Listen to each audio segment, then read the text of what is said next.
Yeah, my wonderful people, viewers and subscribers, good morning, good afternoon, and good evening, depending on where you are. Happy New Day, happy Wednesday, and happy 30th of October 2024. I think this month have only but 24 hours to say bye-bye, and we'll enter into the new month of November. And remember, 2nd of December is so sacrosanct, and that is the date. Please keep it in mind. And don't also forget that the program started, or we have to start rather, from 29th of next month, which is November, down till December 2nd and 3rd. The convention, the declaration, the presentation of 40 states of the United States of Biafra, and every other thing that is attached to it. Anyway, here are the list of the companies that have exited Nigeria between 2020 and 2024 due to economic challenges. And the news have it that these companies are doing what they call warm-up and press-up, waiting for 3rd of December, or rather 2nd of December, if I'm not mistaken, so that they will do what? They will declare their intention to run their businesses all around the southeast. Whether you like, you can call it 5 plot of land. If you like, you can call it 6 plot of land. It doesn't matter really. What matters is that the Biafran state, that 5 plot of land, has divided itself to have come out with 40 states of that particular region. So we don't care what Buhari and the co think about the southeast, because they call us dot, and that dot we shall remain. Nobody should ever force us to accept any stupid IDP camp or whatever they may choose to call it. Anyway, here are the companies, and this is the good news that we are getting this morning, because I got the information early this morning that all these companies, 50% of them have already negotiated with the government of Biafra in exile, so that they will join the league of people who are doing things happen. They want to join the country, a new country that's going to emanate from the West Africa. So if you get this message, you know what to do. Help me to spread it around, because we are making a significant changes and a significant turnaround of things in this our struggle for the emancipation of the people of the old eastern region. Here are other headlines. Kidnappers demand 200 million naira ransom for Catholic priest release. I think that is a priest they kidnapped in Anambra State, if I'm not mistaken. Lawmaker begs Imo youth to share protest over killing of pregnant women at Imo airport. Pregnant woman. And I remember what happened last week. It was Iboja. It happens, a businessman in Abia State. It has happened countless times in Imo State. Now it's a pregnant woman they killed. I don't know what killed her, but let us proceed. We are going to find out at the end of this video. Nigeria's elections. So you boast as if INEC and judiciary are in your pocket. Human Rights Writers Association slams APC, because every time you keep hearing, we are going to capture this state, we are going to capture that state, and the question there is, are they really boasting that people out of this hunger will go out there say they are voting for APC? My dear, far from that. They have captured Edo, and they said they were going to use the template to capture every other state, including Anambra State. Then it remains. I mean, this one now is left for the people of the country, whether you belong to the zoo or belong to any state, then to know what to do. Because as for rigging, they must although have already been rigged, because the reg there is APC reg, just the same thing that happened in Edo State. The reg in Edo is APC, and also a cousin to Nyesom Wike, who is working and praising Tinubu like say tomorrow no day. So Ondo have been captured. People don't start out now, they shout, remove this reg, this one have been compromised. The so-called Mahmoud Yakubu tell you the Hikaba, they have sold that place. APC, over to you. I beg, let us go straight to the reason why we're here. Keep on liking, sharing, commenting, and make sure you keep subscribing, because more of these videos will be coming your way. Nigeria has seen a surge of companies, both multinational and local, closing or relocating due to persistent economic issues, currency instability, and high operational expenses. The latest firm to depart in South African retail giant Pick and Pay, which recently announced it will exit Nigeria, selling its 51% stake in a joint venture. Pick and Pay CEO Sin Sumas explained that this aligns with the company's restructuring efforts outside South Africa.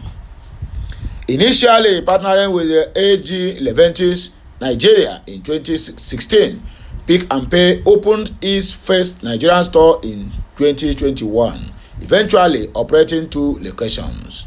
However, the exit reflects the impact of Nigeria's economic challenges, unstable naira, and regulatory difficulties on the retail industry.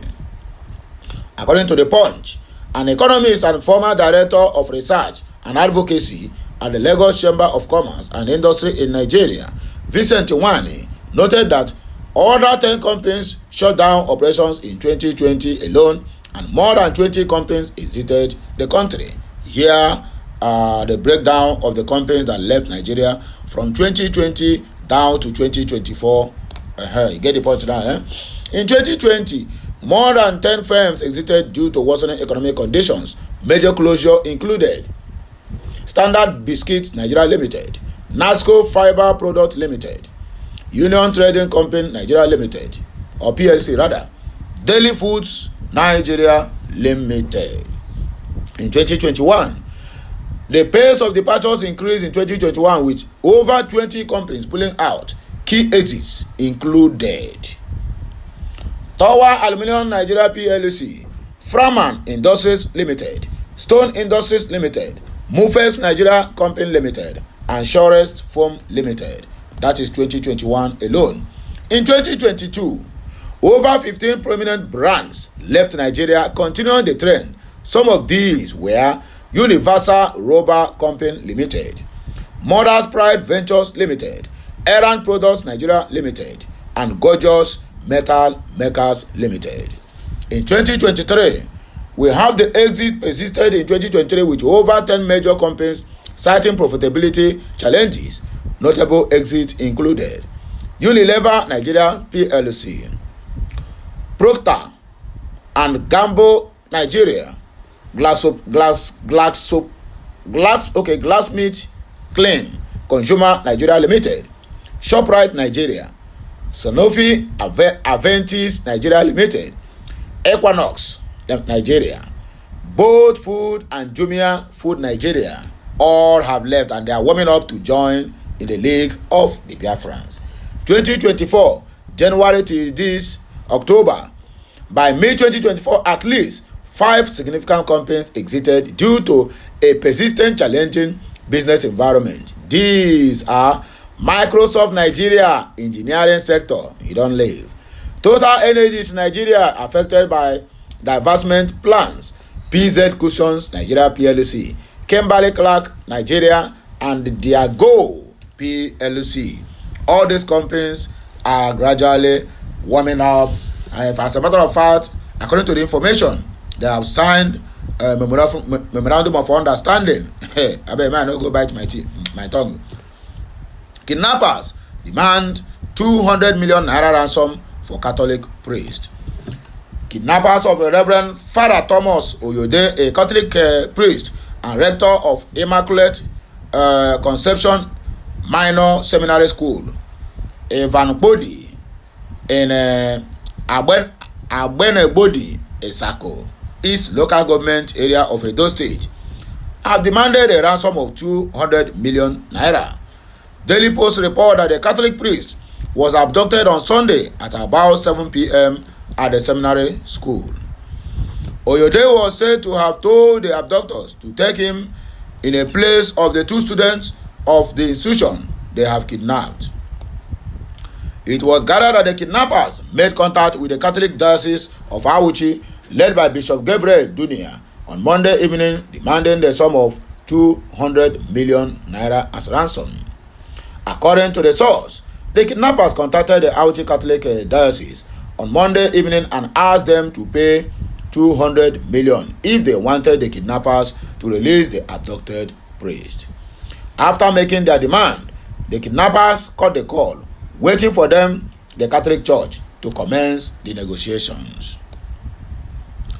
As of yesterday, negotiations had yet to commence with the kidnappers, and I don't know whether the Catholic family will discuss ransom negotiations, he said. When contacted, Reverend Father Peter Egelewa, Director of Communications of the Catholic Diocese of Auchi, confirmed the demand for the 200 million naira ransom. Egelewa, who replied to a text message sent to his phone for confirmation of the ransom demand, simply said, "It is true."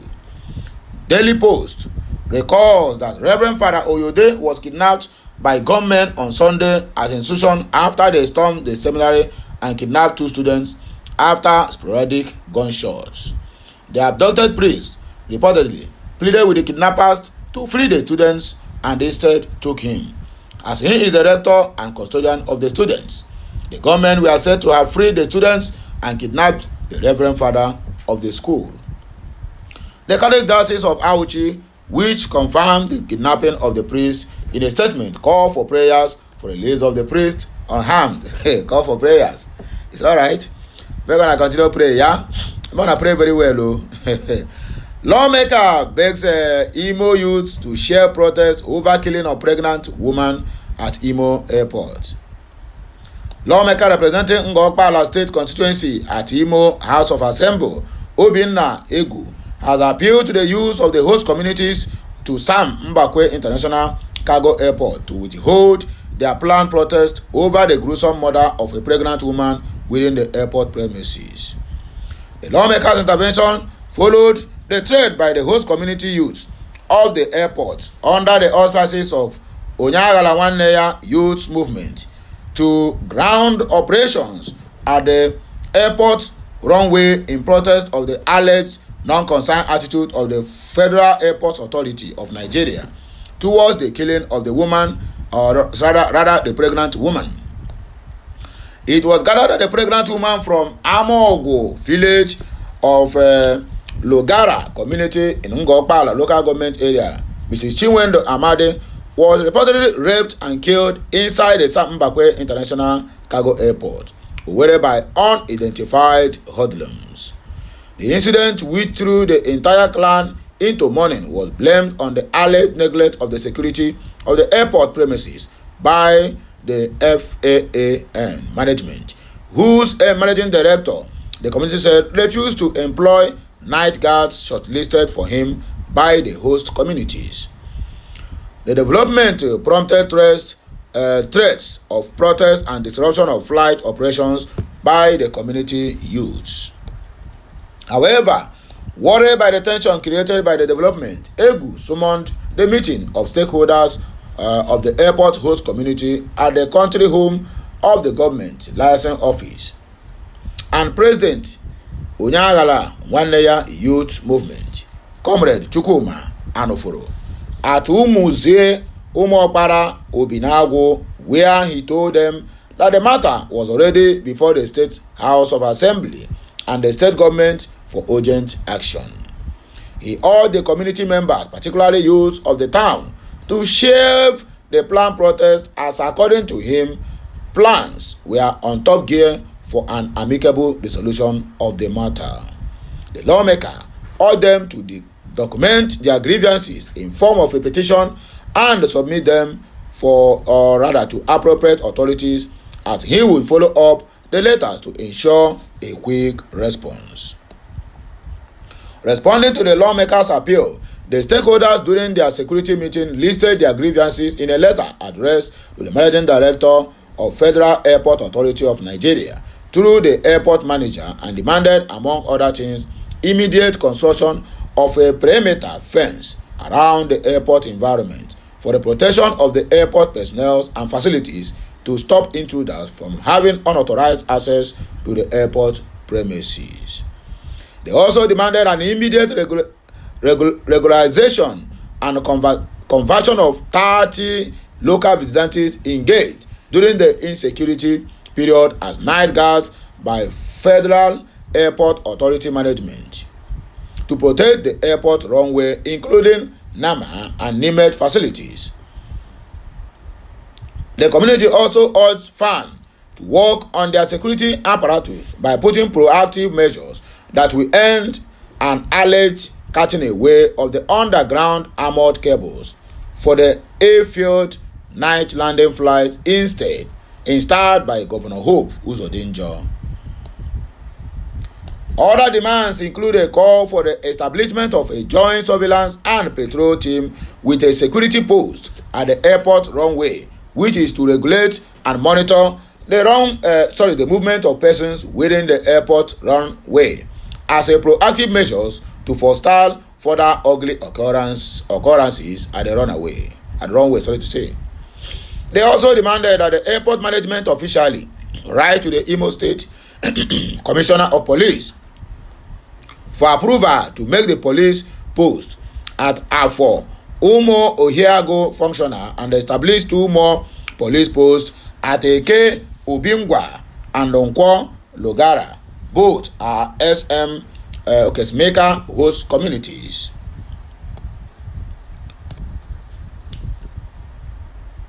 Sam Mbakwe International Cargo Airport is situated in the middle of 5 sister communities and requires the construction of a ring road that will connect each other, which will grant them access to each other, including movement of their agricultural produce, market, church, school, including their traditional and cultural activities, they stated.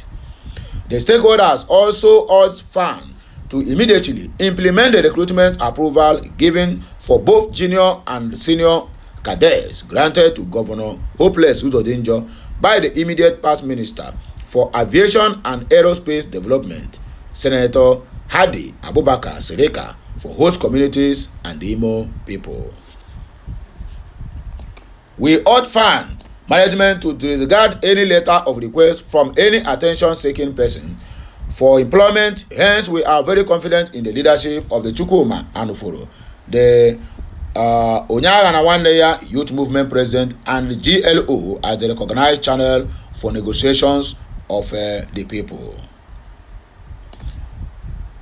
They used the opportunity to call on the National Airspace Management Authority, NEMA, to eschew tribalism while engaging staff in the airport, warning that the use of the host community will soon face them for neglecting their key duties in the airport because their equipment was already overgrown with weeds. Meanwhile, the stakeholders have cautioned the FAN management to avoid making proactive utterances over the death of their wife inside the airport. The community stakeholders, however, used the medium to ask everyone to be calm for the sake of the airport manager, who they said has given them reasons to cooperate with her.